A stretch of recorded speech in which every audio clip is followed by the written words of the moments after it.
L'auteur aborde à présent les catégories du jugement légal. Donc dans la partie précédente, on a souhaité être bref, pour la simple et unique raison que c'est que les questions d'aqid vont être abordées de manière détaillée dans l'aqid al-nouriyya. Tamam. Donc l'auteur ici passe au ahkam al-shar'iyya, et cette manière de faire, on peut la retrouver dans les moutoun tels que Al-Murshid al-Mu'in de Ibn Ashir, qui évoque donc la question des cinq jugements légaux avant d'aborder les questions de fiqh, et après avoir abordé la question de l'aqid. Tamam. Donc on revient au maître du shir qui dit أقسام الحكم الشرعي خمسة: الواجب وهو ما يثاب على فعله ويترتب العقاب على تركه كبر الوالدين، والمندوب وهو ما يثاب على فعله ولا يعاقب على تركه كذكر الله والتفكر فيما يرضيه، والمباح وهو ما أذن الشرع في فعله وتركه بحيث لا يقع على كل منهما ثواب ولا عقاب كالبيع والشراء، والمكروه وهو ما يثاب على تركه ولا يعاقب على فعله كالنوم قبل صلاة العشاء ومباشرة النجاسة من غير ضرورة، والمحرم وهو ما يثاب على تركه ويترتب العقاب على فعله كقطيعة الرحم.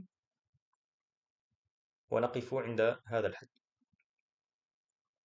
Donc ici il dit les catégories du jugement légal sont au nombre de 5. Tamam. Donc après avoir exposé, comme on l'a dit, ce qui est obligatoire pour toute personne responsable, le mukallaf, avant toute chose, à savoir l'iman, tamam, vu que tout repose sur l'iman, l'auteur maintenant entreprend d'exposer les jugements qui concernent les actes des personnes responsables. Donc, comme vous le savez, le croyant ne peut pas accomplir un acte avant d'en connaître le jugement d'Allah. Tamam. Comme cela est rapporté également dans le précis de l'imam al-Akhdari. Donc c'est pour ça que l'auteur aborde cette question. Passons à la définition du jugement légal, al-hukm. Donc à l'origine, al-hukm, huwa, le fait d'attribuer une chose à une autre, ou la lui nier. C'est ça le hukm, yani, initialement. Tamam.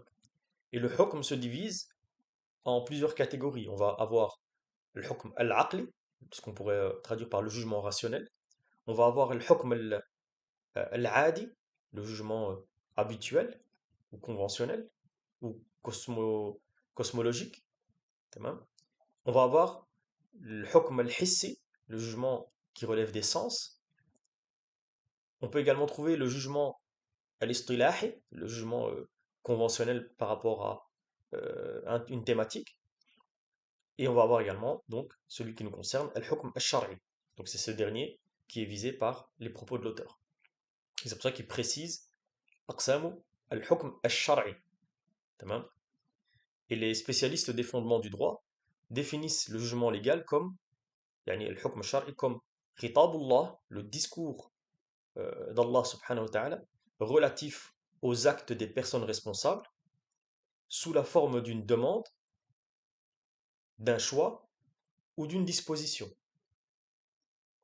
Donc l'expression relatif aux actes des personnes responsables exclut de facto les discours divins relatifs à sifat par exemple, aux attributs de Dieu, ou à l'essence divine, ou même à l'essence des créatures, parce que tout cela ne relève pas du jugement légal. C'est pour ça que dans la définition, il est précisé relatif aux actes des personnes responsables.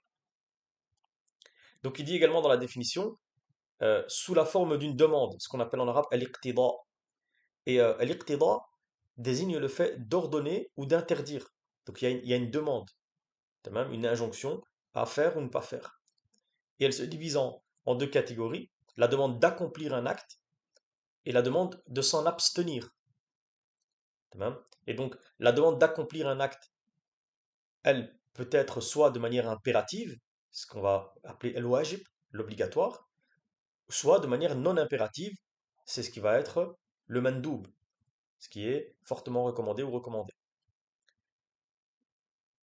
Tandis que la demande de délaisser un acte, on va avoir ce qui est impératif, donc une demande de délaisser de manière impérative, ce qui va être le muharram, l'interdit, et une demande de délaisser de manière non impérative, c'est ce qui va concerner le makruh, déconseillé ou le détestable. Donc la notion de demande, elle englobe quatre jugements parmi les cinq qu'on a évoqués en introduction. Donc on va avoir l'obligation, donc l'iqtida implique l'obligation, le recommandé, le déconseillé et l'interdit. Mais on voit que dans la définition, il parle également de, donc il a dit, le discours d'Allah relatif aux actes des personnes responsables sous la forme d'une demande ou d'un choix, l'ikhtiyar. Et l'ikhtiyar, elle va inclure le mubah, le permis. Parce que dans le permis, il n'existe aucune demande d'accomplir ou de délaisser. Donc la loi se contente d'autoriser aussi bien l'acte que son abandon. Tamam. Et on voit une dernière note dans la définition, un dernier segment, il dit sous la forme d'une demande, d'un choix ou d'une disposition. Donc ça c'est la notion de l'wada'. Tamam. Donc al-wada', ça va englober les jugements dits wad'i qui concernent plutôt les causes, l'asbab, les conditions, al-shurut, ou encore les empêchements, al-mawani'. Tamam. Et on ne va pas s'étaler sur ces notions ici. Cela relève plutôt des questions que l'on voit qu'on développe dans les ouvrages de Usul al-Fiqh. Donc, on peut résumer ainsi, les jugements légaux se divisent en deux catégories. Les jugements taklifi, qui sont prescriptifs, donc c'est justement tout ce qui va être wajib, muharram, mubah, mandoub, euh, et on en a oublié un, wajib, muharram, makruh, mandoub, mubah. Tamam. Et on va avoir les jugements wad'i, qui relèvent eux plutôt de yani les jugements qui relèvent plutôt des causes, des conditions et des empêchements. Tamam. Ça, c'est une notion qu'on verra plutôt dans, euh, dans Usul al-Fiqh. L'auteur, lui, dans ce qui va suivre, ne traite évidemment que des jugements prescriptifs. Donc, il commence à énumérer les différents hukm shari et il donne leur définition.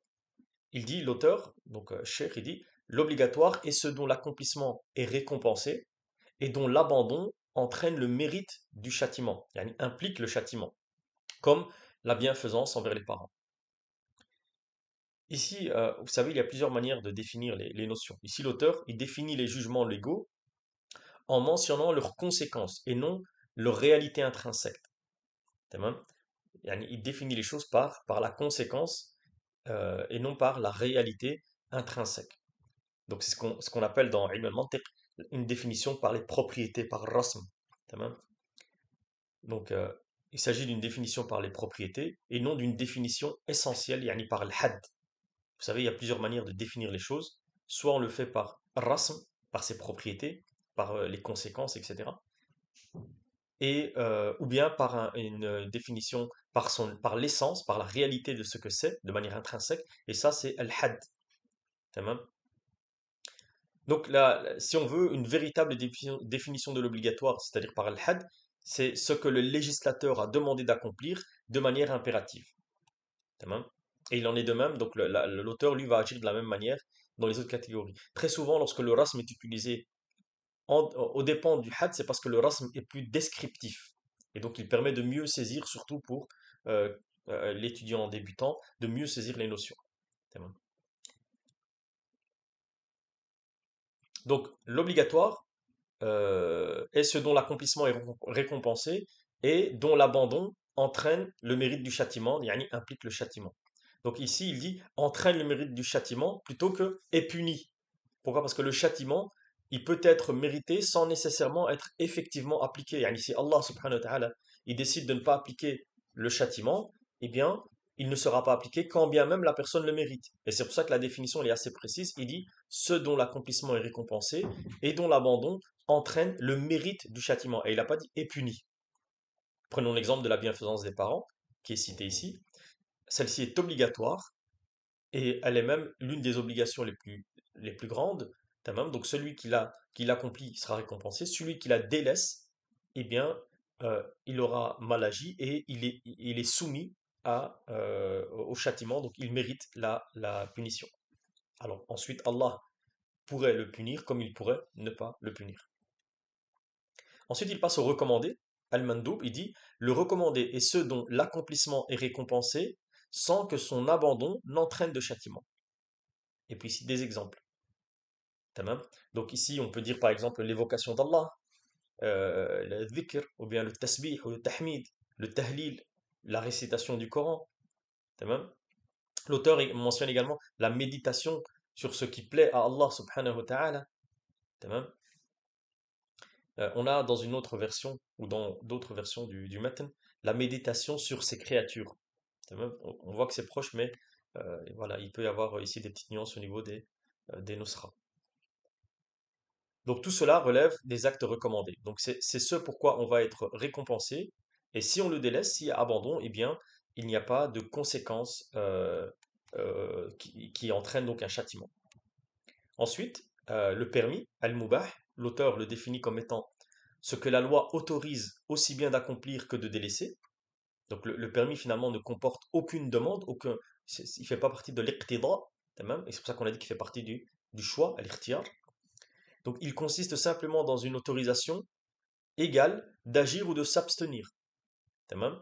Ensuite, l'auteur il dit sans qu'il n'y ait dans l'un ou l'autre cas ni récompense ni châtiment. Autrement dit, ikhwani wa akhawati, ni l'accomplissement de l'abandon, considéré en eux-mêmes, ne donne lieu à une récompense ou à un châtiment. Tamam. Et ensuite, l'auteur cite des exemples, il dit la vente ou l'achat. La vente et l'achat, en effet, comme vous le savez, le commerce est dans son principe permis. Tamam. D'ailleurs, Allah subhanahu wa ta'ala dit dans le Coran le Karim, وَحَلَّ اللَّهُ الْبَيْعَ وَحَرَّمَ الرِّبَا. Tamam. Donc la réprobation du riba ici, elle concerne une forme particulière de transaction, mais de manière générale, el-bay' il est halal. Et c'est le principe général qui demeure sur ces questions-là. Donc le principe général, c'est la permission. Ensuite, il passe au makruh, le déconseillé. Il dit, qal shaykh, le déconseillé est ce dont l'abandon est récompensé sans que son accomplissement n'entraîne de châtiment. Et il en donne deux exemples. Dormir avant la prière de l'Isha et toucher une impureté sans daroura, sans nécessité. Donc, dormir avant la prière du soir est considéré comme déconseillé selon l'avis mashhour fil madhab. Et c'est l'opinion transmise par Ibn Qasim selon Malik rahimahullah ta'ala. Et évidemment, cette réprobation, ikhwani wa akhawati, elle s'explique par la crainte évidemment de manquer la prière, ou de la retarder au-delà de son temps préférable, ou de l'accomplir avec paresse et lourdeur. Tamam. Et d'ailleurs, Ibn Abi Zayd al-Qayrawani va écrire dans deux passages de la Risale qu'il est déconseillé de dormir avant la prière du Isha et de converser après celle-ci sans nécessité. Quant au fait de se souiller volontairement par une impureté sans nécessité, cela est également considéré comme déconseillé, selon l'avis retenu dans l'école, comme l'indique l'imam Dessouq et Ouraïhi. Donc cette question ne fait pas l'unanimité, évidemment. On ne va pas rentrer ici dans les détails de ce sujet-là. Voilà que l'avis retenu, Inch'Allah ta'ala, c'est la réprobation, la détestation.